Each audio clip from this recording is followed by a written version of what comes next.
अंतरायतिमिरोपशान्तये शान्तपावनमचिन्त्य वैभवं तं नरं वपुषि कुञ्जरं मुखे मन्महे किमपि तुन्दिलं महः। वसुदेवसुतं देवं कंसचाणूरमर्दनं देवकी परमानन्दं कृष्णो वन्दे जगद्गुरुं। శ్రీకృష్ణో వందే జగద్గురుం. భగవద్బంధువులకు, ఆత్మస్వరూపులకు, సత్యాన్వేషులకు స్వాగతం, సుస్వాగతం.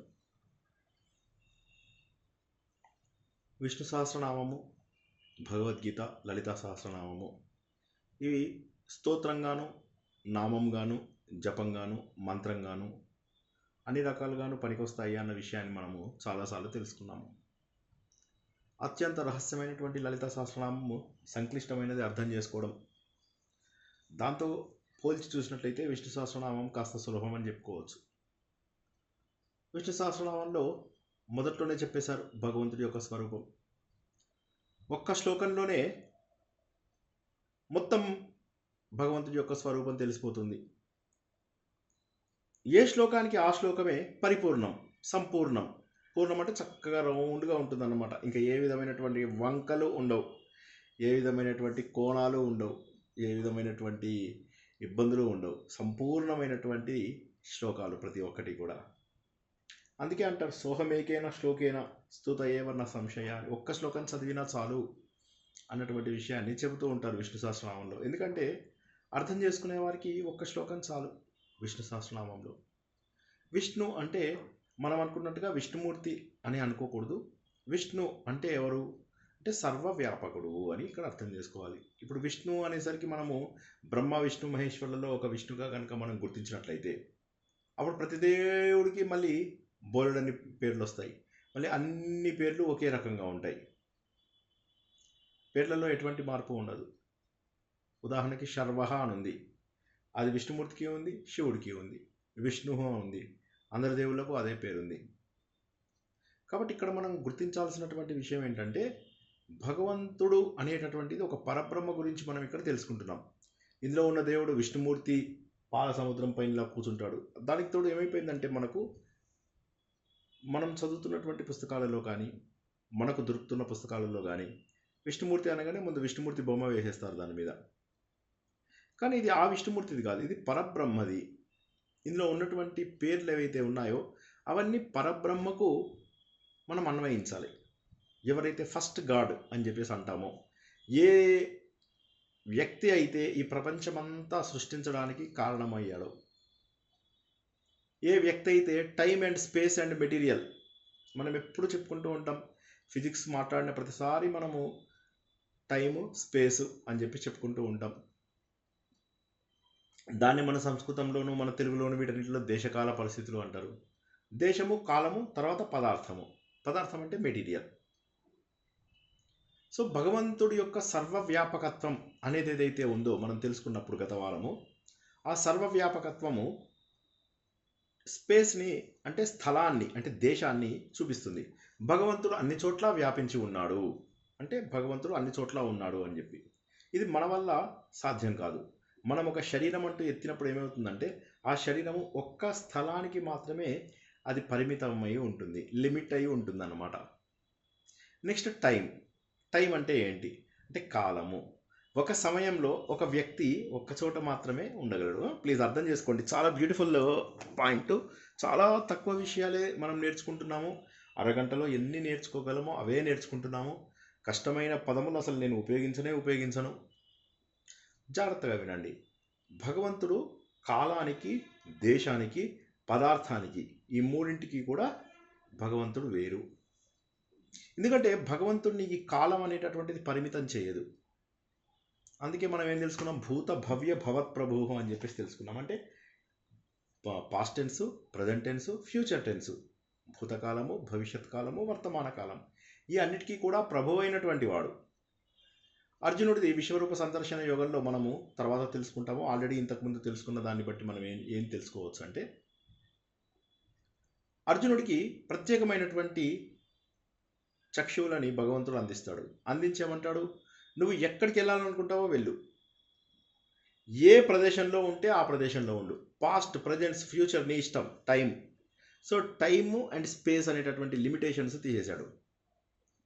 ఏవైతే చక్షువులు అందించాడో అర్జునుడికి, ఆ చక్షువుల వల్ల అర్జునుడు పదార్థం నుంచి యథార్థంగా మారిపోయాడు. పదార్థమైనట్లయితే ఒక ప్రాంతానికే అది పరిమితం అవుతుంది. ఇప్పుడు నేను ఒక ప్రాంతానికే పరిమితమై ఉండాలి. కానీ భగవంతుడు సర్వత్రా వ్యాపించి ఉన్నాడు. ఆ శక్తిని అర్జునుడికి ఇస్తాడు. నువ్వు నాలోని అంశవే, ఈ శక్తి నీ లోపల లేదు, కాబట్టి ఆ శక్తిని నేను నీకు అందిస్తున్నాను ఓ అర్జున. నువ్వు ప్రపంచమంతా కూడా చూసిరా, ఎక్కడికి వెళ్ళాలన్నా సరే, ఏమి చూడాలనుకున్నా సరే నువ్వు చూడగలుగుతావు అని చెప్పేసి చెప్తారనమాట. కాబట్టి ఏ వ్యక్తి అయితే, ఏ పురుషుడైతే సర్వత్రా వ్యాపించి ఉన్నాడో, ఈ కాలమానం అనేటటువంటిది ఏదైతే ఉందో అది ప్రభావితం చేయదో ఆయన భగవంతుడు. అదేవిధంగా వస్తువులు, అన్ని భూతాలలో ఆయనే ఉన్నాడు, కానీ ఆయనకంటూ ఒక శరీరం లేదు. భగవంతుని మనము ఐడాల్ విగ్రహ రూపంలో పూజించడానికి కారణం ఏంటంటే, మనకు అనువుగా ఉంటుంది. నిరాకారుడైనటువంటి దేవుడు నరాకారం ఎత్తి, బాబు నువ్వు నిరాకారం గురించి తెలుసుకో అన్నాడు. జాగ్రత్తగా వినండి. రూపం లేనటువంటి భగవంతుడు రూపంతో మన కళ్ళ ముందు కనిపించి, బాబు నన్ను తెలుసుకో అని చెప్పేసి చెబుతున్నాడు. సో ఈ సత్యమే మనము భగవద్గీతలో నేర్చుకున్న, ఉపదేశ సారంలో నేర్చుకున్న, వేదాలలో నేర్చుకున్న, ఎక్కడ నేర్చుకున్నా కూడా ఇదే సత్యం. ఎందుకంటే అన్నీ కూడా వచ్చినవి వేదంలోంచే. వేదం ఎవరి గురించి చెబుతుంది? వేదశ్చ సర్వై రహమేవ వేద్యో వేదాంత కృత్ వేద అని వినుకున్నాం. అంటే వేదాల ద్వారా తెలుసుకోబడేవాడిని నేనే, వేదాలు వర్ణించేది నానే, వేదాలలోంచి తెలుసుకోబడేది నేనే. సో కాబట్టి ఏంటి, వేదాలలో ఉన్నటువంటి జ్ఞానమే మనకు రకరకాల రూపాలలో కనిపిస్తోంది. విష్ణు సహస్రనామంలో కావచ్చు, లలితా సహస్రనామంలో కావచ్చు, పురాణాలలో కావచ్చు, మహాభారతంలో కావచ్చు, రామాయణంలో కావచ్చు, అన్నిటికీ కూడా మూలము వేదములే. కాబట్టి ఆ వేదములలో ఉన్నటువంటి జ్ఞానం ఏంటంటే, భగవంతుడు సర్వత్రా వ్యాప్తి చెందినటువంటి వాడు. రూపం లేనటువంటి ఆ భగవంతుడు రూపాన్ని ఎత్తి మళ్ళీ తనలోంచే ఈ సృష్టిని అంతా కూడా ఆయన సృజించాడు. సృష్టినంతా సృజించాడు అంటే ఏంటి? తనలోని అంశనే మన అందరము కూడా. ఏ విధంగానైతే రాముడు ఒక అంశ, కృష్ణుడు ఒక అంశ, పరశురాముడు ఒక అంశ, అదేవిధంగా మనం అందరం కూడా భగవంతుడి యొక్క చిన్న చిన్న చిన్న చిన్న అంశలం. భగవంతుడు 70,000 వోల్ట్స్, మనం ఇంట్లో పెట్టినటువంటి 220 వోల్ట్స్. మనకు భగవంతుడికి ఉన్నంత శక్తి ఉండదు, కానీ అదే ఎలక్ట్రిసిటీ మన ఇంట్లోకి వస్తుంది. అదే ఎలక్ట్రిసిటీ మన ఇంట్లోపల టెలివిజన్ని, తర్వాత మన ల్యాప్టాప్ని, మన మొబైల్ని, వీటన్నిటిని ఛార్జ్ చేస్తుంది. అంటే ఏ శక్తి అయితే ప్రపంచమంతా వ్యాపించి ఉందో ఆ శక్తి మనందరిలో ఉంది. అయితే మనం అది గుర్తించడానికి వీలు లేకుండా ఉన్నాం. అందుకోసమే భగవంతుడు ఏం చెప్పాడంటే, నీ ఇంద్రియాలకు అతీతంగా నేనున్నాను. ఇంద్రియాలు అంటే ఏంటి? కర్మేంద్రియాలు, జ్ఞానేంద్రియాలు. అవునా? ఈ కర్మేంద్రియాలు, జ్ఞానేంద్రియాల ద్వారా నన్ను తెలుసుకోవడం చాలా కష్టం. మనస్సు, బుద్ధి, చిత్తం, అహంకారం, వీటికి కూడా నేను అతీతుని. మరి ఎలా తెలుసుకుంటాను దేవుణ్ణి? సార్ మీరు అన్ని ద్వారాలు మూసేస్తున్నారు అంటే లేదు. భగవంతుడు ఏమంటాడంటే, ఆలోచన ద్వారా భగవంతుని తెలుసుకోవచ్చు. ఆలోచన ద్వారా అంటే మనస్సు అనేటటువంటి దాని ద్వారా ఇంద్రియాలన్నింటినీ కూడా నిగ్రహించుకుని, మనస్సు అంటే మనస్సు, బుద్ధి, చిత్తం, అహంకారం అనేటటువంటి గుంపు, ఆ గుంపు ద్వారా మన ఇంద్రియాలను అణగదొక్కి మనం ఏం చేయాలి? ఈ ప్రకృతి అనేటటువంటి మాయ ఏదైతే త్రిగుణాలతో, సాత్విక గుణము, రాజస గుణము, తామస గుణము అనేటటువంటి గుణముల వల్ల మనందరము వేరువేరుగా ఉన్నాం. మనం అందరం ఎందుకు వేరువేరుగా ఉన్నాం ఒకసారి ఆలోచించండి. ఒకడు ఒక రకంగా బిహేవ్ చేస్తాడు, ఇంకోటి ఇంకో రకంగా బిహేవ్ చేస్తాడు. ఎందుకని? మన అందరి ప్రవర్తనలకు కారణం ఏంటంటే ఈ పర్టికులర్ గుణములు. ఈ గుణములు ఏం చేస్తున్నాయి? మనం కొంతమందిని రాజసంగా మారుస్తున్నాయి, కొంతమందిని సాత్వికంగా మారుస్తున్నాయి, కొంతమందిని అంధకారంలో, అజ్ఞానంలో ముంచివేస్తున్నాయి.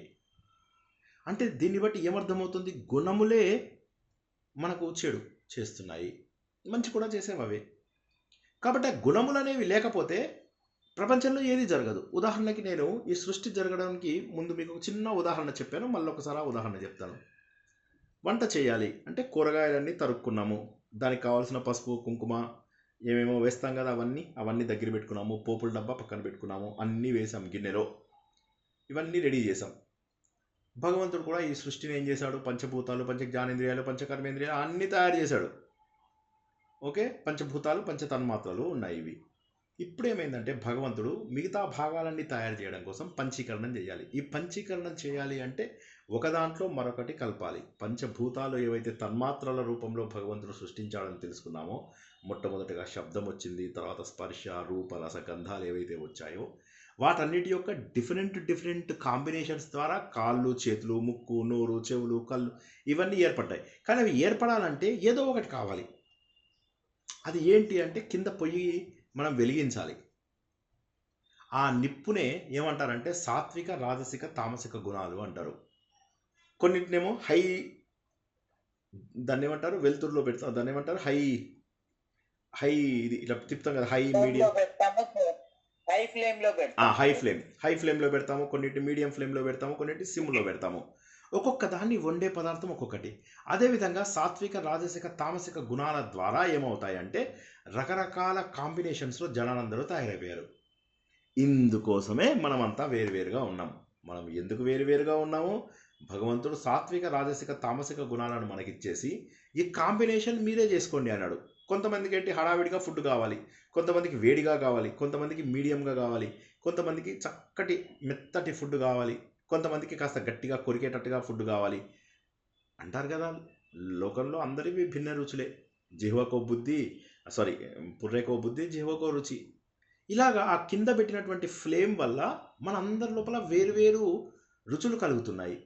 వేరువేరు రుచులు కలగడం వల్ల మనం ఏం చేస్తున్నామంటే పాపములు చేసుకోవడం కానీ పుణ్యములు చేసుకోవడం కానీ, అంటే ఒకే వస్తువులందరికీ వచ్చినప్పటికీ కూడా మనలో ఏ గుణాన్ని పెంచుకుంటామో, ప్లీజ్ కొద్దిగా జాగ్రత్తగా వినండి, మనలో ఏ గుణాన్ని పెంచుకుంటామో దానికి తగ్గటువంటి కర్మలు మనం చేస్తాం.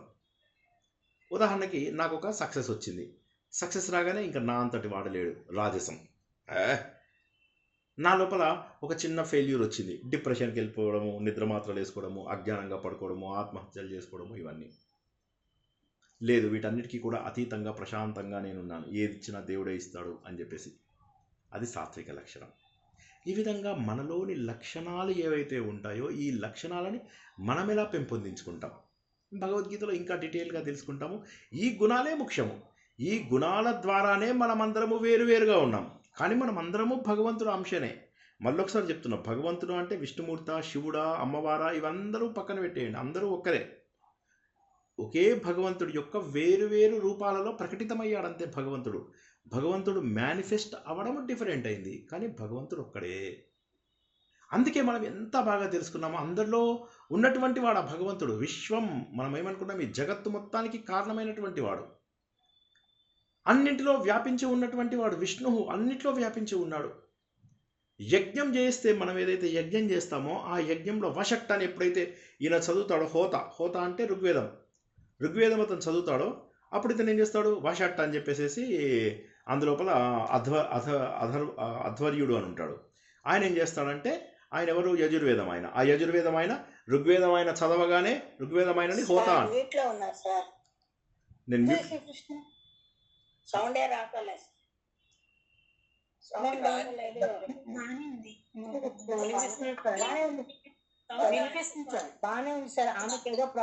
అమ్మ మీరు స్పీకర్ పెట్టుకోలేదమ్మా, చూసుకోండి ఒక్కసారి, మీ స్పీకర్ ప్రాపర్టీస్ చూసుకోండి.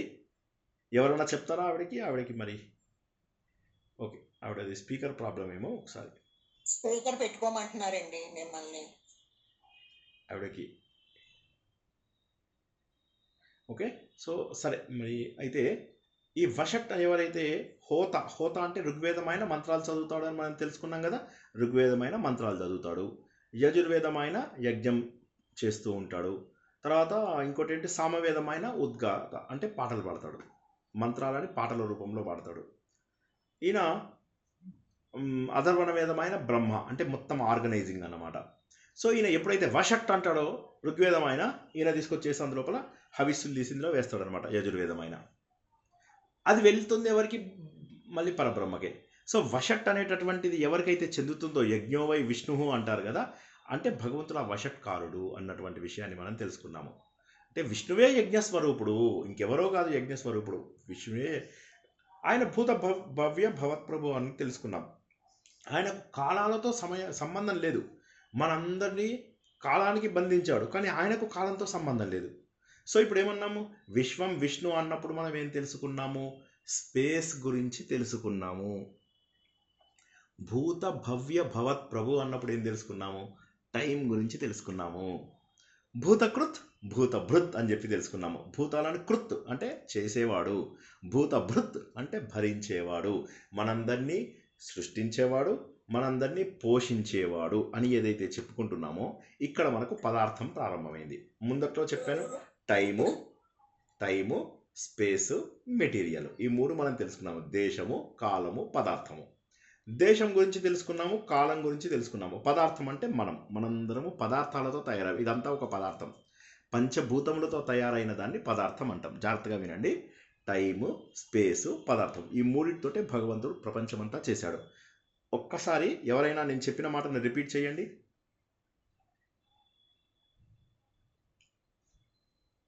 టైము, స్పేస్, పదార్థం, ఈ మూడింటితోని భగవంతుడు దేవుడు మనందరినీ టైమ్ స్పేస్ మెటీరియల్ తో క్రియేట్ చేశాడు. ఓకే, పంచభూతాలతోటి పంచభూతాలతో పదార్థాన్ని టైం చేశాడు. ఇప్పుడు ఇందులోపల మనం నేర్చుకున్న ఫస్ట్ విశ్వం విష్ణు అనేవి దేని గురించి తెలియజేస్తాయి, స్పేస్ గురించి. Time and space. టైంని తెలియజేసే నామం ఏది ఇందులో,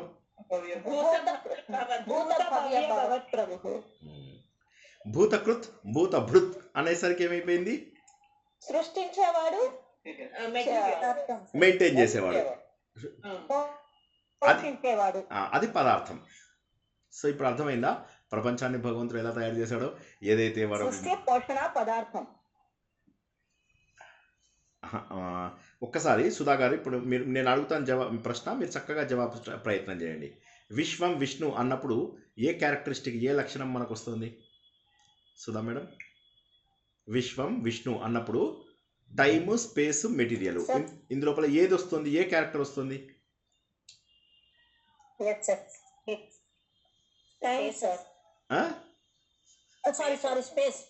స్పేస్ వస్తుంది. ఓకే, స్పేస్ వస్తుంది అంటే అంతా టైం వస్తుంది. భూతకృత్ భూత భృత్ అంటే పదార్థం వస్తుంది. ఓకేనా? పదార్థం అంటే ఏంటి, మనం తయారు చేయాలి. భూతములు అంటే మనమందరం భూతాలం అంటే దెయ్యాలు భూతాలు అలా కాదు.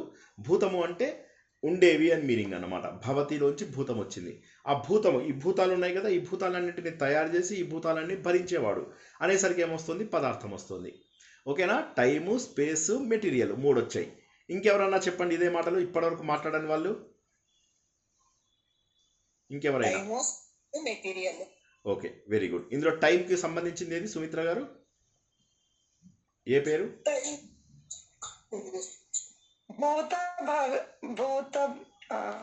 భవ్య భవత్ ప్రభు అనేది టైంకి సంబంధించింది. ఓకే, ఈ ప్రపంచమంతా కూడా గుర్తుంచుకోండి, మూడు ఫ్యాక్టర్స్ ఉంటాయి. రాసుకుంటారా? రాసుకునే వాళ్ళు రాసుకోండి, ఎందుకంటే ఇది అర్థమైతే ఇంకా తర్వాత ముందుగా సూపర్ ఫాస్ట్గా వెళ్తాం. ఒక 2-3 వారాలు మనకి ఇలా స్లోగానే ఉంటుంది, తర్వాత మిమ్మల్ని రాకెట్ మీద కూర్చోబెట్టి తీసుకెళ్తాను. ఓకేనా? సో ముందు కాస్త స్లోగానే ఉంటుంది, జాగ్రత్తగా వినండి.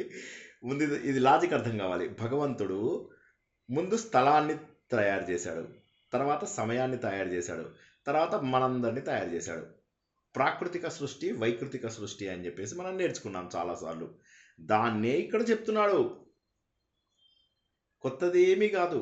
విష్ణు సహస్రనామంలో ఉన్నవన్నీ కూడా మీరు ఇక్కడ అక్కడ విన్నవే, మీకు ఏవి కొత్త ఉండవు అన్నీ. కానీ అది అర్థం చేసుకుని దాన్ని ఇక్కడ ముద్రించుకోవాలి మనం. ఓకేనా? రాసుకునే వాళ్ళు రాసుకోండి. టైము, స్పేసు, మెటీరియల్, దేశము, కాలము, పదార్థము, ఈ మూడింటితో ప్రపంచం మొత్తము సృష్టి జరిగింది. దేశము అనగా స్థలము. భగవంతుడు 14 భువనాలలో స్థలముని సృష్టించెను. కాలము, భూతకాలము, భవిష్యత్ కాలము, వర్తమాన కాలము అనే కాలములను ఆయన తయారు చేశాను. ఈ కాలములను ఎలా తయారు చేశాడు భాగవతంలో నేర్చుకున్నాం. ఎవరన్నా చెప్పగలరా? మొన్ననే నారాయణీయంలో కూడా చెప్పాను నేను. కాలం ఎలా తయారు చేశాడు దేవుడు?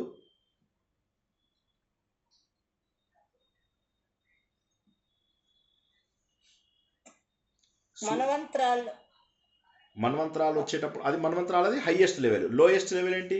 కరెక్టే మీరు చెప్పింది, మన్వంతరాలు కరెక్టే, కానీ మన్వంతరాలు హైయెస్ట్ లెవెల్ చెప్తున్నారు మీరు. లోయెస్ట్ యూనిట్ ఏంటి?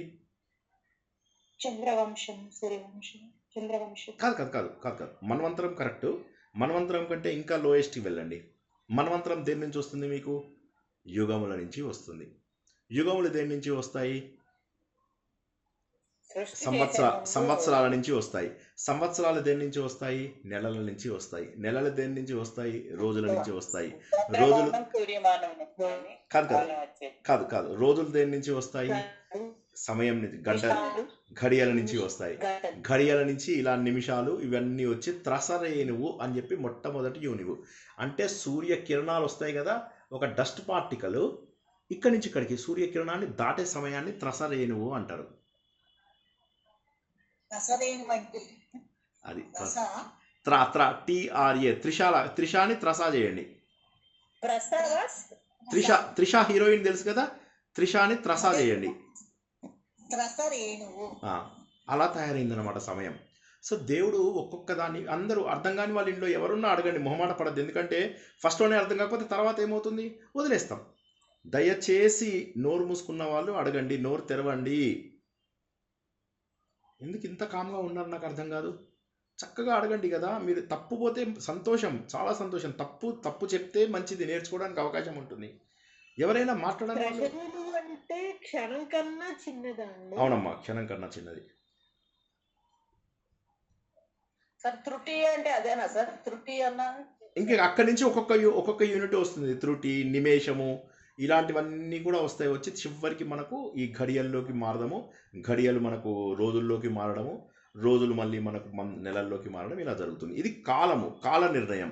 ఒక్కసారి కాలము భగవంతుడు తయారు చేశాడు అనే పాయింట్ అర్థం కాని వాళ్ళు అడగండి, మొహమాటం లేకుండా అడగండి. ఈ మూడు చిన్నది కదండి, చిన్నది. ఒక సూర్య కిరణంని డస్ట్ పార్టికల్ దాటిన సమయాన్ని త్రసరేణువు అంటారు. చాలా మంది ఉన్నారు గ్రూప్ లోపల, ఎవరు అడగట్లే ప్రశ్నలు, అడిగిన వాళ్ళే అడుగుతున్నారు. అంటే ఒక రేస్ నుంచి ఒక రేస్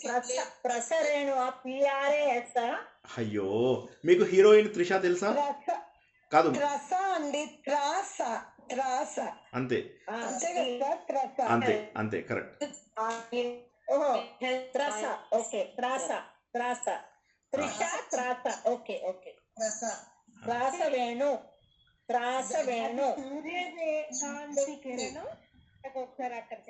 సరే చెప్తాను. కాదు, ముందు మీకు అది వదిలేయండి. ముందు త్రసరేణువు అని చెప్పాము, ఫస్ట్ అక్కడికి వద్దాము. ఆ పాయింట్ అర్థం కాని వాళ్ళు ఎవరైనా అడగండి. అంటే కాలం అనేది నిర్ణయం ఇప్పుడు భగవంతుడు స్థలం ఎలా నిర్ణయం చేశాడు? తనని 14 భువనాలుగా తయారు చేశాడు. ఇది అర్థం కాని వాళ్ళు ఒక్కసారి అడగండి. అర్థమైన వాళ్ళు కామ్గా ఉండండి. అర్థం కాని వాళ్ళు, భగవంతుడు రూపం లేని భగవంతుడు, ఓకే, రూపం లేనటువంటి భగవంతుడు ఏం చేశాడంటే తనను తాను 14 అంతస్తుల బంగ్లాలాగా తయారు చేశాడు. దీనినే 14 భువనాలు అంటారు. దీన్నే ఓం భూహ్ భువహ సువహ మహః జనః తపః సత్యం, ఇవి ఉన్నాయి కదా. అక్కడ వరకు ఈ లోకాలు, ఊర్ధ్వలోకాలు, మళ్ళీ కింద మనకు అధోలోకాలు ఉంటాయి. అతల సుతల వితల తలాతల రసాతల మహాతల పాతాల ఇవి ఉంటాయి కదా. అవన్నీ ఆయన శరీరంలోనే ఈ లోకాలన్నీ తయారు చేశాడు. సో ఫస్ట్ ఆయన ఏం చేశాడు? స్థలాన్ని, మీరు ఇల్లు కట్టాలంటే ఏం చేయాలి? ఫస్ట్ ఒక స్థలాన్ని నిర్ణయించుకోవాలి. ఏ సమయంలో దాన్ని కట్టాలి అని నిర్ణయించుకోవాలి. దానికి కావలసిన ముడి సామగ్రిని తయారు చేసుకోవాలి. ఇది అవునా కాదా ఫస్ట్ చెప్పండి నాకు, అర్థం కాని వాళ్ళు. అంతే చేశాడు భగవంతుడు. దయచేసి ఇప్పుడు కొద్దిగా కామ్గా ఉన్న వాళ్ళు ఎవరైనా ఒక్కళ్ళిద్దరైనా మాట్లాడాలి, లేకపోతే నేనే అడుగుతా, మళ్ళీ మీకే ఇబ్బంది. చాలా మంది కనీసం అర్థమైందని చెప్పండి కామ్గా ఉన్న వాళ్ళు.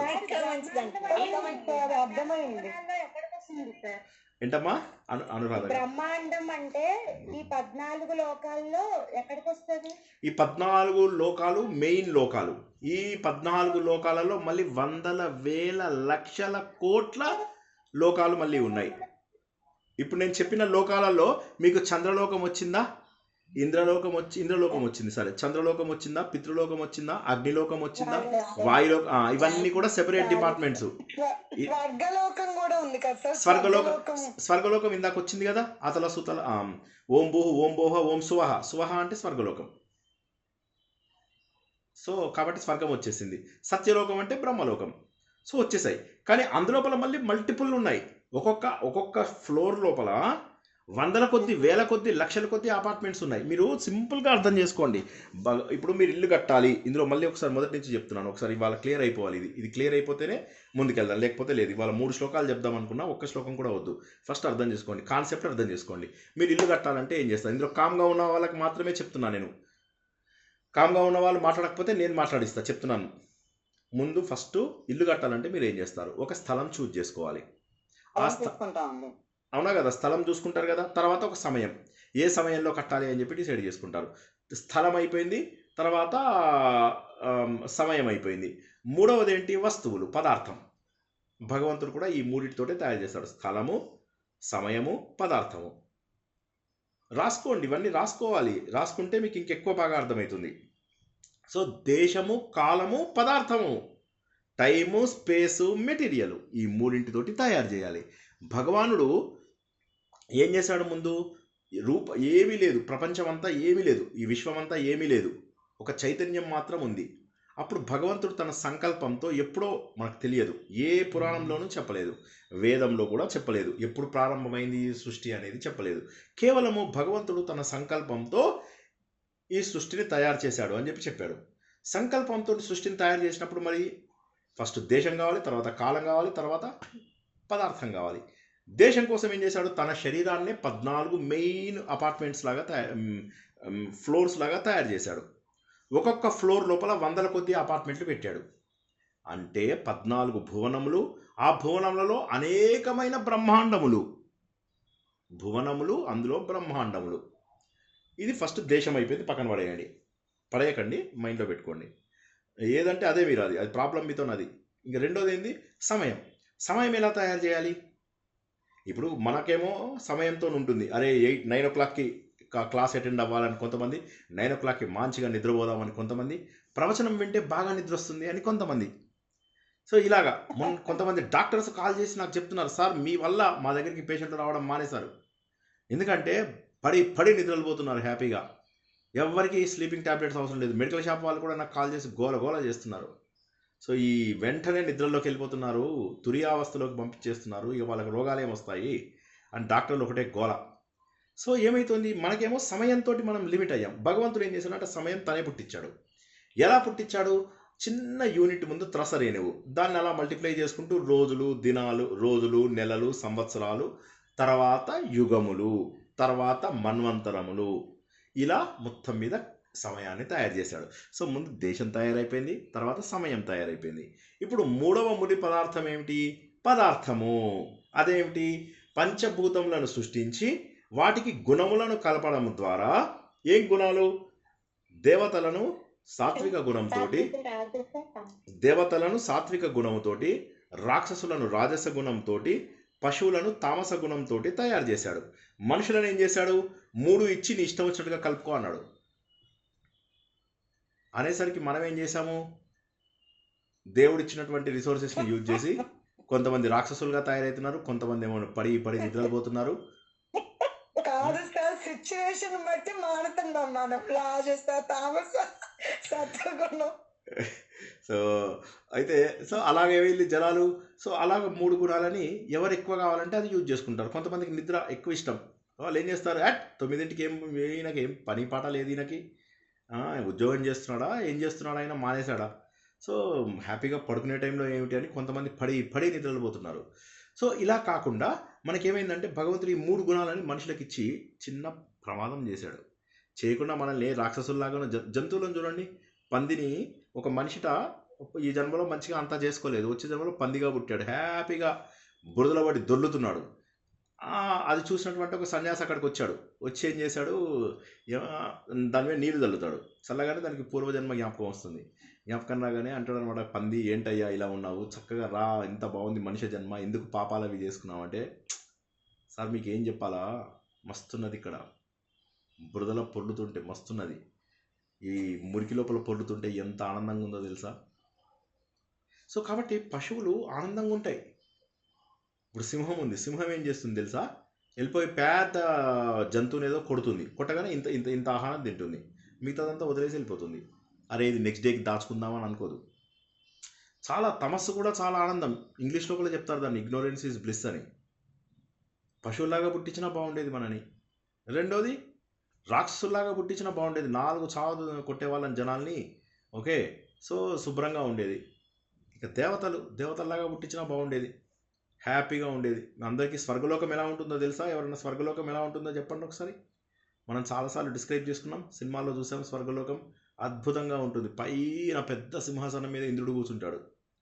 చుట్టూరా ఇంద్రియాలను జయించినటువంటి బ్రాహ్మిన్స్, ఓకే, గొప్ప గొప్ప పండితులు, వాళ్ళందరూ చుట్టూరా కూర్చుంటారు. కూర్చోగానే మధ్య లోపల రంభ, ఊర్వశి, మేనకాలు డ్యాన్స్ చేస్తుంటే వీళ్ళందరూ ఇంద్రియాలను అణుచుకున్నటువంటి జనాలు ఆ డాన్సులు చూడడానికి స్వర్గలోకంకి వెళ్ళాలి. సో ఇది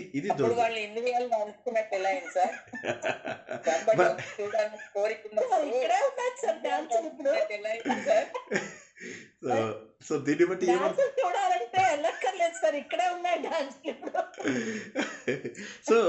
సో ఏమైపోయిందంటే సినిమాల్లో తప్పు చూపించారు. అయితే ఏంటంటే భోగభాగ్యాలు. జనరల్గా దేవతలు ఏంటంటే సాత్వికులు. జనరల్లీ వాళ్ళలో సాత్విక లక్షణాలు ఎక్కువ ఉంటాయి. సో అలా పుట్టించక మనని భగవంతుడు పోయి పోయి పోయి పోయి మనిషి జన్మ పుట్టించాడు. ఎందుకు? ఇంద్రుడి మీద ఇంప్రెషన్ పోయింది సార్. చూపించడం వల్ల ఇంద్రుడి మీద అసలు ఇంప్రెషన్ లేకుండా పోయింది. దీన్ని అత్తారింటికి దారేది సినిమాలో ఇంకా హారిబుల్ గా చూపించారు. సరే, ఎనీవే కమింగ్ బ్యాక్ టు మన డిస్కషను. ఏమైపోయింది, మనిషిలాగా పుట్టించేసరికి మనకేంటి కర్మ? అప్పుడు మనం ఎందుకు ఇలా నా కర్మ కాలింది, ఎందుకు ఇలా నాకుంది అని చెప్పేసి అంటే అప్పుడు మనం గుర్తించాల్సింది ఏంటో తెలుసా? బాబు, అన్నిటికంటే మానవ జన్మ గొప్పది. నువ్వు కోట్ల జన్మల పుణ్యం చేసుకుంటే మానవ జన్మ వచ్చింది. నువ్వు ఏ పశువులాగా పడుకోవడానికో లేకపోతే రాక్షసుల్లాగా రాజసం చూపించడానికో పుట్టలేదు. మనిషిగా పుట్టి పశువుగా మారతావా? మనిషిగా పుట్టి అసురుడుగా మారతావా? మనిషిగా పుట్టి మోక్షాన్ని సాధించాలి. అవి తర్వాత తెలుసుకుంటాం మనం. ఈ శ్లోకం దాటగానే తెలుసుకుంటాం మనం. ఇంత గొప్ప జన్మ వచ్చి దానిని పాడు చేసుకుంటామా? ఒక్కసారి ఆలోచించండి. కాబట్టి ఈ అద్భుతమైనటువంటి సృష్టిని భగవంతుడు సాత్విక, రాజసిక, తామసిక గుణాల ద్వారా రకరకాల జంతువులు, జీవరాశులు వీటన్నింటినీ సృష్టించడం అనేటటువంటిది జరిగింది. కాబట్టి ఆయన ఏమంటాము? భూతకృత్ భూతభృత్ అంటాము. ఆయన ఇచ్చిన ప్రదేశంలోనే మనం ఉన్నాం. కాబట్టి ఆయనే భరిస్తున్నాడు. కాబట్టి అటువంటి మహానుభావుడు ఆయన. కాబట్టి ఆయన ఈ ప్రపంచమంతా తనే అయ్యాడు, భావరూపంలో అయ్యాడు. భావ అంటే ఏంటి? అయ్యేడివాడు, ఉనికి, ఆయన ఉనికి, ఉండేవాడు. ఈ ప్రపంచమంతా తన రూపమే అయినటువంటి వాడు. ఇందాక ఏం చెప్పాను నేను? భావ అనే దానికి అర్థం తీసుకోండి. ఈ ప్రపంచంలో 14 బంగళాలు ఉన్నాయి, 14 అంతస్తులు. ఈ అన్నిట్లో ఉన్నది ఎవరు? ఆ ఉనికి ఎవరిది? అడ్రస్. ఉనికి అంటే అడ్రస్. ఆ అడ్రస్ ఎవరిది? భగవంతుడిది. దాన్నే భావము అంటారు. ఈ ప్రపంచ రూపములో అయినటువంటి వాడు భవుడు, భావ. ఇవన్నీ అయినటువంటి వాడు, ఉండేవాడు. ఆ ఉనికే తన రూపమైనటువంటి వాడు. ఆ అడ్రస్సే తన రూపము. అడ్రస్ అంటే నా ఇల్లు చెప్తాను. ఇప్పుడు ఒక్కసారి ఈ పాయింట్ అర్థం చేసుకోవాలి, లేకపోతే మళ్ళీ అడగండి. అడ్రస్ ఏంటి? ఫలానా ఇల్లు అని చెప్తాము. కానీ ఇక్కడ అడ్రస్ తనే అయ్యాడు. అడ్రస్ ఏంటి అంటే తన రూపమే. సో దానికోసం ఇది భావ అంటారు. ఈ పాయింట్ అర్థం కాని వాళ్ళు ఒక్కసారి అడగండి. భావ 7వదో 8వదో ఇది ఒక్కసారి చూసుకోండి. మీరు ఎన్నయ్యా? 7ఆ 8ఆ? విశ్వం విష్ణు వషట్కార భూత భవ్య భవత్ ప్రభు భూతకృత్ భూతభృత్ 6 7వది ఇది. ఓకే, సో భావ అంటే ఏంటంటే అడ్రస్ తనే అయినటువంటి వాడు, ఉనికి తనే అయినటువంటి వాడు. అంటే ప్రపంచంలో అడ్రస్ ఏది అని ఇప్పుడు మనం చెప్తే మన ఇల్లు చూపిస్తాం. కానీ భగవంతుడు ఏంటి? తన శరీరమే అడ్రస్సు, తనే ఉనికి, తనే ఈ ప్రపంచ రూపంలో ఏర్పడ్డాడు. ఈ ప్రపంచం అనేటటువంటి రూపం ఏదైతే మనకు కనిపిస్తుందో ఇదంతా భగవంతుడే. ఇది మళ్ళీ ఒక్కసారి చెప్తాను, కొద్దిగా అర్థం చేసుకోండి. చెట్లు కనిపిస్తున్నాయి. ఈ చెట్లు భగవంతుడి యొక్క వెంట్రుకలు. కళ్ళు సూర్యుడు, చంద్రుడు. కళ్ళు మూసుకున్నాడంటే రాత్రి, కళ్ళు తెరిచాడంటే పగలు. ముక్కు అశ్విని దేవతలు, చెవులు దిగ్దేవతలు. ఆయన నదులు, మనకు కనిపిస్తున్న నదులు ఇవన్నీ రక్తం, ఆయన రక్తం. ఆయన జఠరాగ్ని సముద్రం. ఈ విధంగా మీకు కనిపించే మనందరికీ కనిపించేటటువంటి ప్రతి వస్తువు భగవంతుడే. కాబట్టి ఇదంతా అయినటువంటి వాడెవరు? అతను భావ. ఈ భావ అర్థం కాని వాళ్ళు అడగండి. దిగ్దేవతలు అంటే ఎవరు సార్? దిగ్దేవతలు అన్నారు. అష్టదిక్పాలకులు ఉంటారు కదా, వాళ్ళు దిక్కులకు దేవతలు. దిక్కులకు దేవతలు అంటే ఎవరు? తూర్పుకి ఎవరు దేవత?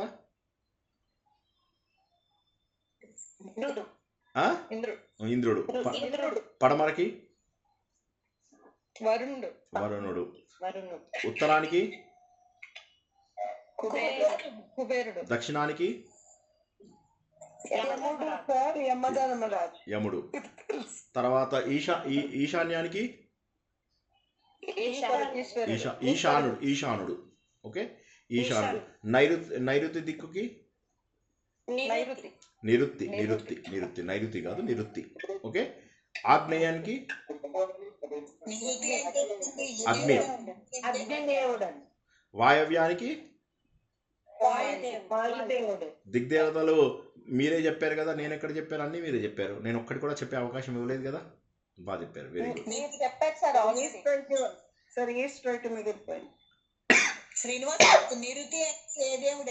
నిరుత్తి అనేటటువంటి ఒక దేవుడు ఉన్నాడు. దేవతలలో మల్టిపుల్ పీపుల్ ఉన్నారు, అందులో నిరుత్తి అనేటటువంటి ఒక దేవుడు. ఆయన పర్పస్ ఏంటనేది నాకు అంత తెలియదు. ఒక దిక్కుకైతే దేవత ఆయన. సో అది అంటే కుబేర స్థానం అంటారు కదండి నైరుతి. కాదు. కుబేర స్థానము ఈస్ట్, మీకు ఇది నార్త్. అందుకోసమే మీకు అన్ని కూడా నార్త్ ఫేసింగ్ ఉంటాయి. చాలా మంది నార్త్ ప్లస్ ఈస్ట్ పెట్టుకుంటారు. మన ఇల్లు నార్త్ ప్లస్ ఈస్ట్ అనమాట. సో అలాగా నార్త్ ఈస్ట్ చాలా మంచివి. సో అది నార్త్ అండ్ నార్త్ అనేది ఏదైతే ఉందో అది కుబేరుడు. నార్త్ అనే దిక్కు కుబేరుడు. నార్త్కి ఈస్ట్కి మధ్యలో నార్త్ ఈస్ట్ వస్తుంది. నార్త్ ఈస్ట్ అంటే ఏంటి? ఈశాన్యమూల. అది ఈశాన్యమూల వస్తుంది. అది ఈశాన్యం వస్తుంది. అది ఈశానుడు అని ఒక దేవుడు ఉన్నాడు. వాళ్ళది ఒక సెపరేట్ గ్రూప్ ఉంటుంది. ఓకే, సో ఇవన్నీ మనకు ప్రస్తుతానికి ఏంటంటే మీరు గుర్తించాల్సింది ఏంటంటే, మీరు ఒక దిక్కును చూసారు అంటే అది దేవుడు అని అర్థం చేసుకోండి. మీరు ఒక చెట్టును చూసారంటే దేవుడు అని అర్థం చేసుకోండి. ఒక సూర్యుని చూసారంటే దేవుడు అని అర్థం చేసుకోండి. చంద్రుని చూసారంటే దేవుడు అని అర్థం చేసుకోండి. ఒక మనిషిని చూసారంటే దేవుడు అని అర్థం చేసుకోండి. సర్వవ్యాపి అయినటువంటి భగవంతుడు ప్రతి చోట వ్యాపించి ఉన్నాడు, ప్రతి హృదయంలో వ్యాపించి ఉన్నాడు. అందరినీ పోషించేవాడు, అందరినీ భరించేవాడు, అందరినీ క్రియేట్ చేసినవాడు, అందరినీ తన లోపల లయం చేసుకునేవాడు ఒకే ఒక్క భగవంతుడు. మనందరము ఆయన లోపల భాగములు. ఆయన 70,000 వోల్ట్స్ అయితే మనం 200 వోల్ట్స్. మనము సాధన ద్వారా 200 వోల్ట్స్ని 400 వోల్ట్స్ చేసుకోవాలి, 400 వోల్ట్స్ని 800 వోల్ట్స్ చేసుకోవాలి. సాధన అంటే ఏంటి? ఆలోచననే సాధన. ఆలోచన ద్వారా సత్యాన్ని తెలుసుకోవడమే సాధన. ఆలోచనకు ఉపయోగపడేవి ఉపాసనలు, ధ్యానములు, ఇవన్నీ ఉపయోగపడగా ఆలోచన ద్వారా జ్ఞానం కలుగుతుంది. ఎప్పుడైతే జ్ఞానం కలుగుతుందో ఆ జ్ఞానం యొక్క గమ్యం ఏమిటంటే ముక్తి లేదా మోక్షము. ముక్తి లేదా మోక్షం ద్వారా మరొక జన్మ ఎత్తవలసినటువంటి అవసరం లేదు. ఇవన్నీ మనం తర్వాత తెలుసుకుంటాము. తర్వాత 8వ నేమ్ ఏంటంటే భూతాత్మ. భూతాత్మ అంటే ఏంటి? భూతములు అంటే మనందరికీ ఆత్మ అయినటువంటి వాడు. అంటే మనందరిలో ఉన్నటువంటి ఆత్మ అదే. ఇక ఇప్పుడు ఈ మాట చెప్పాక ఒక్కసారి మీరు అర్థం చేసుకోండి. అన్నింటిలో ఇదే చెప్తున్నారు కదా, శ్రీనివాస్ అయితే చెప్పట్లేదు. ఓకే, ఉన్న మాట ఎందులో యాజ్ ఇట్ ఈస్గా అన్ని బుక్స్లో ఒకటే రాశారు. అందరిలో ఒకటే ఆత్మ ఉన్నది అని చెప్పి తెలిసాడు. అన్ని భూతములకు ఆత్మ అయినటువంటి వాడు ఎవరు? ఆయనే. అన్ని దేహాలలో అంతరాత్మ రూపంలో ఉన్నటువంటి వాడు భగవంతుడు. ఇందులోపల మనకి ఇంకా ఏం కన్ఫ్యూజన్? ఒక్కసారి ఆలోచించండి, ఏం కన్ఫ్యూజన్ మనకి ఇంకా? సమస్త భూతాలకి తనే ఆత్మ అయి ఉన్నటువంటి వాడా భగవంతుడు. ఈ మొత్తం జీవకోటికి అంతర్యామి అయినటువంటి వాడా భగవంతుడు. సర్వభూతాలకు అంతరాత్మ అయినటువంటి ఈ భగవంతుడు ఈ శరీరం యొక్క మనుగడకు తనే కర్త అయి ఉన్నాడు, తనే సాక్షిగా ఉన్నాడు. ఆ చైతన్యమే భగవంతుడు. ఈ కళ్ళల్లోంచి చూసే శక్తి, చెవుల్లోంచి వినే శక్తి, ముక్కులోంచి వాసన చూసే శక్తి, ఇవన్నిటికీ కారణమై ఈ చైతన్యానికి కారణమైనటువంటి వాడు భూతాత్మ. భావము, భూతాత్మ అనే 2 పదాలకు అర్థం తెలియని వాళ్ళు, అర్థం కాని వాళ్ళు అడగండి.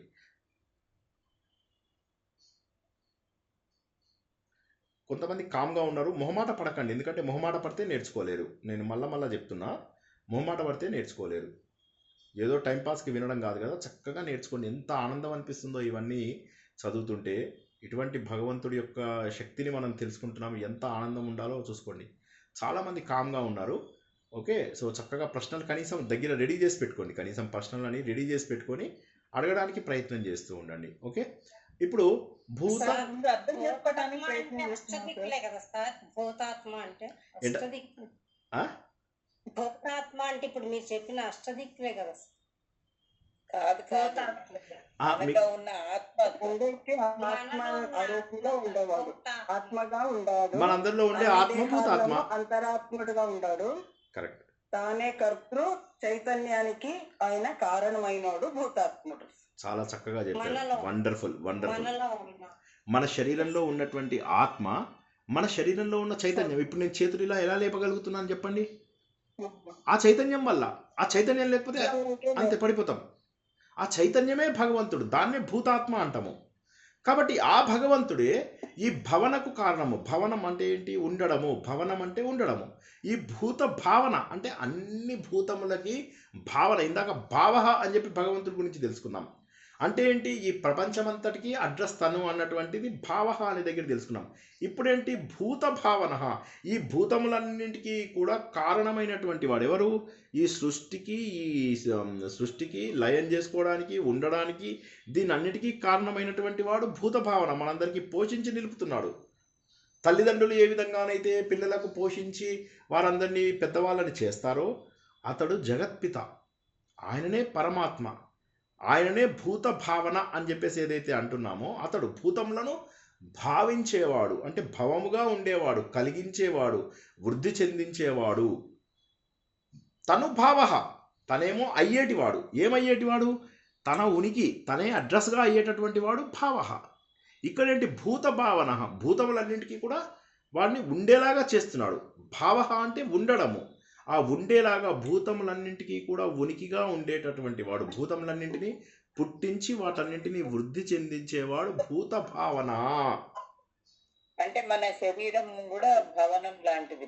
భవనం లాంటిది. మన శరీరం కూడా భవనమే. మన శరీరము భవనమే. మనందరము ఉండేలాగా చేసేటటువంటి వాడే భూత భావన. ప్రపంచమంతా ఉండేలాగా చేసేవాడు భావ. మన శరీరంని ఉండేలాగా చేసేవాడు భూత భావన. ఒక్కసారి భావ, భూత భావన, ఈ రెండింటికి భేదం తెలియని వాళ్ళు ప్రశ్నించండి. చూస్తున్నాను. ఈసారి నేనే అడుగుతాను. ఇక ఇది పని కాదు, ఇక నేనే అడుగుతా. అడగనా? సార్, ప్రపంచ రూపంలో ఉండేవాడే భవుడు, భవరూపుడు. అవును. ఓకే, మళ్ళీ అడ్రస్ తన రూపమే ఆయన అడ్రస్, కరెక్ట్. ఆయన శరీరమే అడ్రస్. సో అన్ని మన కంటికి కనిపించేవన్నీ ఆయన శరీర భాగాలు. ఇంకా దిక్కులు దేవతలు, ఇవన్నీ కూడా అవే. ఇవన్నీ ఈ దేవతలందరూ కూడా ఆయనే. దిక్కులో ఉన్నది కూడా దేవతల రూపంలో ఉన్నది ఆయనే. అన్నీ ఆయనే.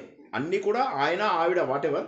అక్కడ లింగం ఉండదు. మనకు అది అవ్యయ పురుష సాక్షి అని వచ్చినప్పుడు అది వస్తుంది. అవ్యయం. అవ్యయం అంటే సంస్కృత. విశ్వమే ఆయన. విశ్వమే ఆయన. ఆయననే, ఆయన అడ్రస్. ఆయనే, తన ఉనికే తన రూపము. తన రూపమే అడ్రస్. విశ్వరూపం. ఆయన విశ్వరూపం. అంతే. భూత భావన అంటే ఏంటి? ఇప్పుడు ఎవరన్నా చెప్పండి. భూత భావన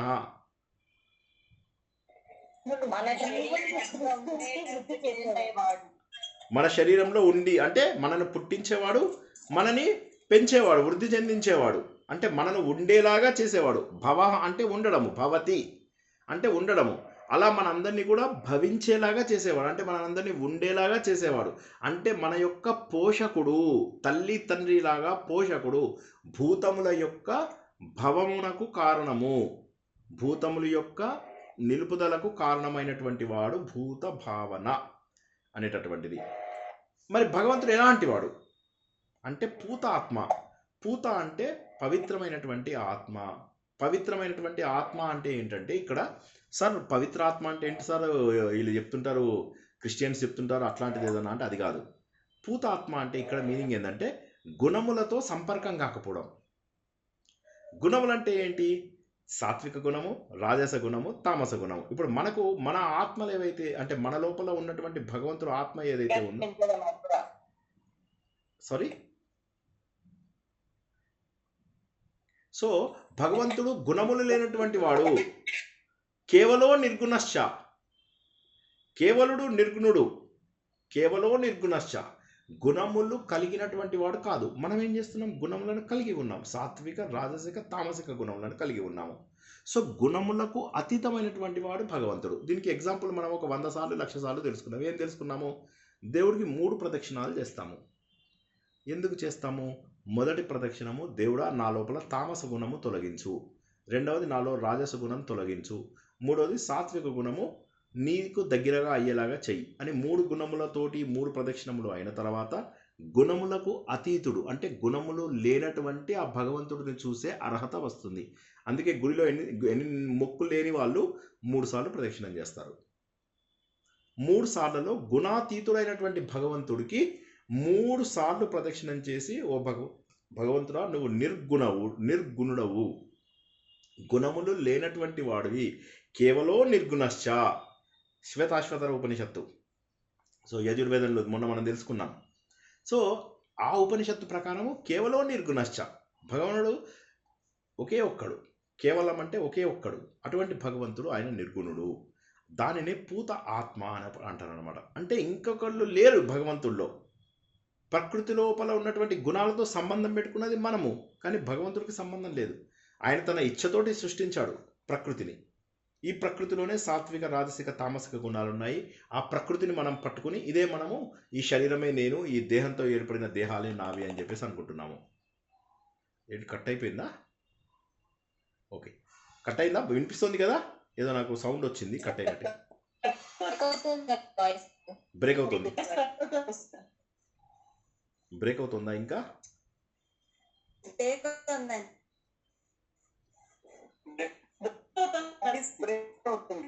ఓకే, ఒక్కసారి లీవ్ అయ్యి మళ్ళీ జాయిన్ అవుతాను.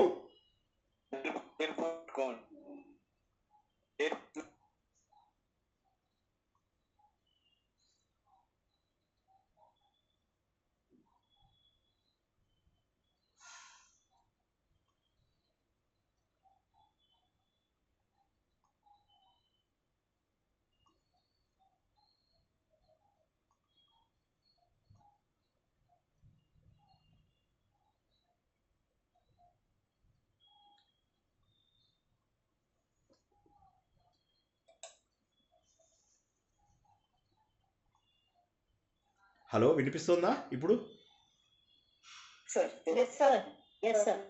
ఓకే, జాయిన్ అయ్యాను, మళ్ళీ జాయిన్ అయ్యాను. ఒక్కసారి మళ్ళీ చూద్దాం. సో ఇప్పుడు ఇటువంటి పరమాత్ముడు పవిత్రమైనటువంటి ఆత్మే కాకుండా అతడు పరమా ఆత్మ అంటే గొప్పదైనటువంటి ఆత్మ, సర్వ ఉత్కృష్టమైనటువంటి ఆత్మ, సర్వోత్తమైనటువంటి ఆత్మ. ఇక్కడ పరమాత్మ అంటే ఇంకొక అర్థం ఏంటంటే భగవంతుడిని ఎవరైతే శరణుజొచ్చుతారో వారిని ఉద్ధరించేవాడు అని.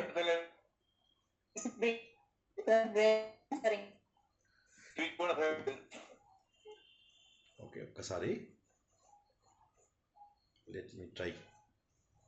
పర్సనల్ హాట్స్పాట్ ట్రై చేస్తున్నాను, ఒక్క నిమిషం.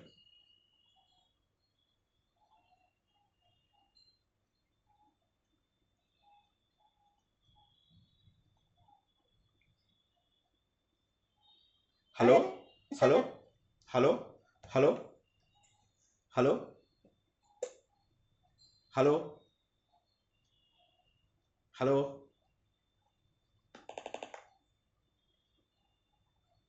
హలో, వినిపిస్తుందా నా గొంతు?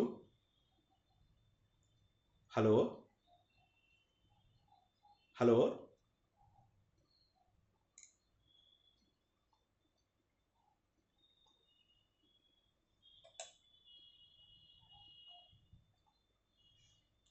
హలో, ఇప్పుడు వినిపిస్తుందా? హలో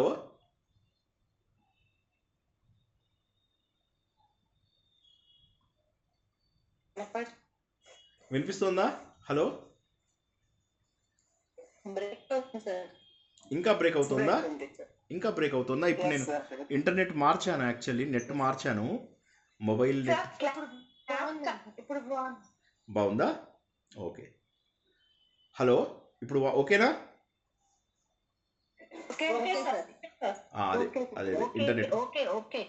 సో ఇప్పుడు భగవంతుడు ఎవరు? పరమమైనటువంటి ఆత్మ. అంటే తను మనందరినీ ఉద్ధరించేటటువంటి ఆత్మ.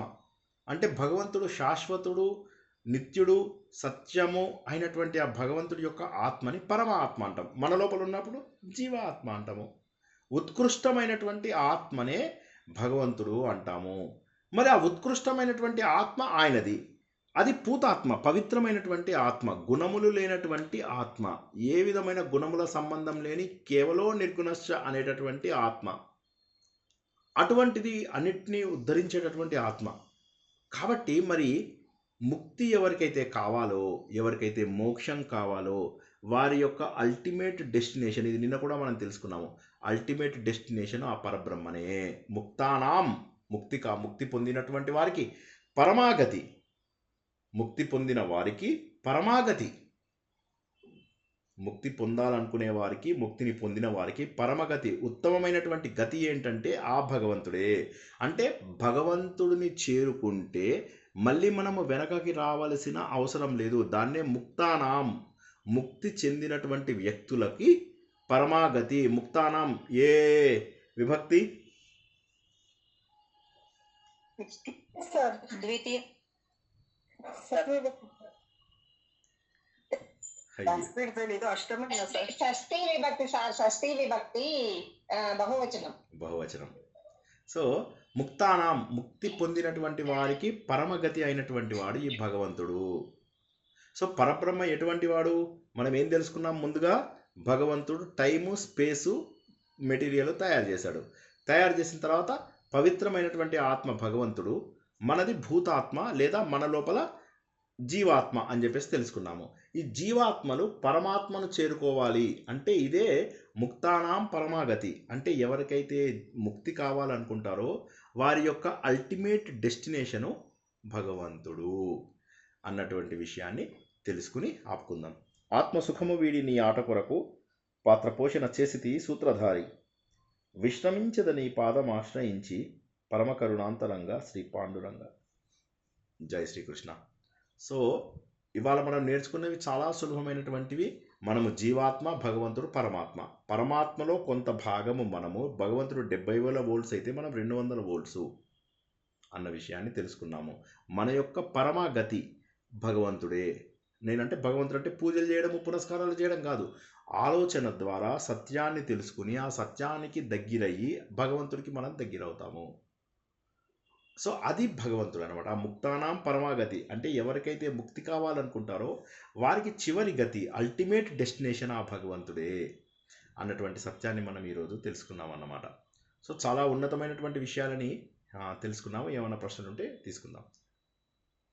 చాలామంది జాయిన్ అయ్యారు. కరెక్టేనా సార్? ఆ షష్ఠీ విభక్తి ముక్తానాం అంటే అది బహువచనమే కదా? అవును.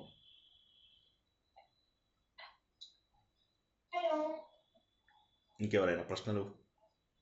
ఇవాళవన్నీ అర్థమైనట్టేనా? భవః, భావః, భూత భావన. ఎవరు మాట్లాడటంలే. త్రసరేణు అంటే సూర్య కిరణాల్లో ఒక స్మాల్ పార్టికల్ సార్. సూర్యకిరణం ఇలా ఉందనుకోండి, ఒక పార్టికల్ ఇక్కడి నుంచి ఇక్కడికి, డస్ట్ పార్టికల్ ఇక్కడి నుంచి ఇక్కడికి వెళ్ళడానికి పట్టేటటువంటి టైము. డస్ట్ పార్టికల్స్ ఉంటాయి కదా, వాయువు లోపల కదులుతూ ఉంటాయి. ఆ డస్ట్ పార్టికల్స్ సూర్యకిరణం ఒకటి ఉంది అనుకుంటే, సన్నటి కిరణము, ఆ సన్నటి కిరణాన్ని దాటే టైము అంటే ఇట్స్ లైక్ నెగ్లిజబుల్ టైం అన్నమాట. చాలా క్షణం లోపల, త్రుటి లోపల ఎంతో తక్కువైనటువంటి సమయం అన్నమాట అది. అటువంటి 3 త్రసరేణులని ఒక త్రుటి అంటారు. ఇట్లా ఉంది మనకు ఆ క్యాల్కులేషన్. మనం భాగవతంలో చెప్పుకున్నాము, అన్నీ నాకు ఇప్పుడు నోటికి లేవు. ఆ క్యాల్కులేషన్స్ ప్రకారము మెల్లమెల్లగా సమయము మనకు రోజు, నెల, సంవత్సరము, యుగాలు ఇలా మారిపోతుంది అన్నమాట. సో సమయాన్ని అలా పుట్టించాడు భగవంతుడు అని చెప్పి తెలుసుకున్నాం. భగవద్గీతలో సహస్ర పర్యంతం అంటే ఎక్కడ దాకా ఆ శ్లోకం వచ్చింది కదండి. అహర్యబ్రహ్మణ అంటే మనం దాని యుగాలు అనే టైంనే కదా అది కూడా ఎక్స్ప్లెయిన్ చేసేది. ఒక్కసారి మళ్ళీ చెప్పండి. మీ వాయిస్ ఒక్కసారి బ్రేక్ అయినట్టు అనిపించింది నాకు.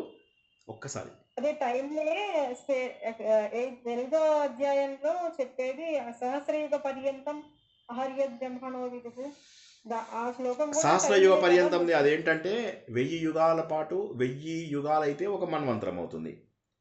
ఓకే సారీ, ఒక ఒక ఒక బ్రహ్మదేవుడికి ఒక రోజు అవుతుంది, ఒక రాత్రి. మళ్ళీ 1000 మహాయుగాలైతే ఒక పగలవుతుంది. ఒక రాత్రి ఒక పగలు, ఒక రాత్రి ఒక పగలు, ఒక దినం. అంటే 2000 మహాయుగములు అయినట్లయితే 2000 మహాయుగములు అయినట్లయితే బ్రహ్మదేవుడికి ఒక రోజు అని చెప్పి అక్కడ కూడా టైంనే డిస్క్రైబ్ చేస్తారు. Correct, wonderful. భావ అంటే భావహ అంటే అడ్రస్, భావహ అంటే అడ్రస్. భవము అంటే ఏంటి? ఉండడం. భవము, భవనము, భవతి ఇవన్నీ ఒక దాంట్లోంచి వచ్చినవి. సో భూత భావన అంటే మనందరము ఆయన వల్ల ఉన్నాము, ఆయన వల్ల hour existence is based on his mercy, ఆయన వల్ల మనం ఉన్నాము. సో అది భూత భావన. భావ అంటే ఏంటి? ఈ ప్రపంచమంతటికి కూడా ఉనికి తనే అయినటువంటి వాడు అనే దాని మీనింగు. భావ అంటే అయినటువంటి వాడు అనేటటువంటి మీనింగు. ఉనికి, అడ్రస్ అయినటువంటి వాడు. ఓకేనా? ఇంకెన్ని క్వశ్చన్స్? వండర్ఫుల్. రేపు మళ్ళీ మనకు మహాభారతము, సంపూర్ణ మహాభారతము 3వ తరగతి ఉంటుంది. ఇప్పటివరకు మనము క్లుప్తంగా తెలుసుకున్నాము మహాభారతంని. ఫస్ట్ ఉపోద్ఘాతాలు తెలుసుకున్నాము. ఇప్పుడు ఉపోద్ఘాతం నుంచి మనము ముందుకు కదిలి కొన్ని అసలు మహాభారత ప్రారంభం ఎలా అయింది ఇవన్నీ తెలుసుకుంటాము. చంద్రవంశం యొక్క ఉపోద్ఘాతం ఇద్దామనుకున్నాను నేను, కాకపోతే చంద్రవంశం ఉపోద్ఘాతం క్లుప్తంగా తెలుసుకున్నాం మనం ఆల్రెడీ. ఇప్పుడు మనం ఇంకా కొద్దిగా వివరంగా తెలుసుకుంటూ ముందుకు వెళ్తాము. శకుంతల, దుష్యంతులు, తర్వాత యయాతి చరిత్ర, వీటన్నిటితోటి మనకు రేపు సంపూర్ణ మహాభారతము వ్యాస భారతంలో ఏదైతే ఉందో అవే నేర్చుకుంటున్నాము. శ్లోకం బై శ్లోకం నేర్చుకుంటున్నాము మనము. సో కాబట్టి ఇది ఒక గొప్ప అవకాశము. 130-140 వారాల పాటు కొనసాగేది కేవలం 2 వారాలు మాత్రమే అయింది. తప్పకుండా ఒక 5 నిమిషాల ముందే జాయిన్ అవ్వండి. సో రేపు మళ్ళీ ఇదే 9 గంటలకు సంపూర్ణ మహాభారతము మనం ప్రారంభించుకుందాము. తర్వాత ఇంకొక నోటీస్ ఏంటంటే, మనము మంగళవారం నాడు ఉపదేశ సారము ఒక 4 వారాల పాటు ఆపుతున్నాము. ఎందుకంటే ఆల్రెడీ మనం కొద్దిగా ముందుకు వెళ్ళిపోయాము. భగవద్గీత ఉపదేశ సారము ప్యారలల్గా వెళ్ళాలి. ఇప్పుడు భగవద్గీతలో కొద్దిగా వెనకబడి ఉన్నాము. భగవద్గీతలో 13వ చాప్టర్ మొదలెట్టినప్పుడు మనము మళ్ళీ ఉపదేశ సారంని ప్రారంభించుకుంటాం. అంటే సుమారు 4-5 వారాల పాటు ఉపదేశ సారం ఉండదు. మరి ఆ రోజు వదిలేస్తే మళ్ళీ మీరందరూ వేరే పనుల్లో పడతారు. కాబట్టి ఉపదేశ సారము వదలకుండా మన ఉపదేశ సారం సమయాన్ని మనం ఏం చేసుకుందామంటే తీర్థయాత్రకు ఉపయోగించుకుందాం. మొన్న వెళ్ళినటువంటి తీర్థయాత్రలు విశేషాలు, అక్కడ ఉన్నటువంటి స్థల మహాత్యము, తర్వాత ఏమేమి చూడదగ్గ ప్రదేశాలు, ఎక్కడ ఉండొచ్చు, ఎలా వెళ్ళాలి, ఇవన్నీ కూడా మనము తీర్థయాత్ర లోపల ముందు కుంభమేళాతో ప్రారంభించుకుందాము. ఈ మంగళవారం నాడు కుంభమేళా మనకు నేర్చుకుందాము. తర్వాత మిగతావన్నీ కూడా గ్రూప్లో పెట్టినట్టుగా మనము 3-4 వారాల పాటు 5 వారాల పాటు మళ్ళీ మనము ఉపదేశ సారం ప్రారంభం చేసుకునే వరకు కూడా తీర్థయాత్ర ప్రోగ్రామ్ని కంటిన్యూ చేస్తాం. ఇంకెవరికి ప్రశ్నలు లేకపోతే ఈరోజు ప్రవచనాన్ని ఇక్కడికి ముగించుకుందాం. వండర్ఫుల్. ఇంకా అందరికీ కూడా శుభరాత్రి. అందరూ కూడా భగవంతుడి యొక్క తత్వాన్ని తెలుసుకున్నారని, తెలుసుకున్న సత్యాన్ని మరీ అన్ని తరగతులలో ఒకే రకమైనటువంటి తత్వాన్ని తెలుసుకుంటున్నామని, దీన్ని బట్టి అర్థమైంది ఏంటంటే అన్ని గ్రంథాలు తెలిపేటటువంటిది ఒకే సత్యాన్ని, ఆ సత్యాన్ని తెలుసుకోవడానికే మనం సాధన చేస్తున్నామని, ఆ సాధన కొరకై జీవించే మనందరము భగవంతుని తప్పక అర్థం చేసుకుంటామని ఏదో ఒక రోజున ఆశిస్తూ అందరికీ శుభరాత్రి. జై శ్రీకృష్ణ. జై శ్రీకృష్ణ.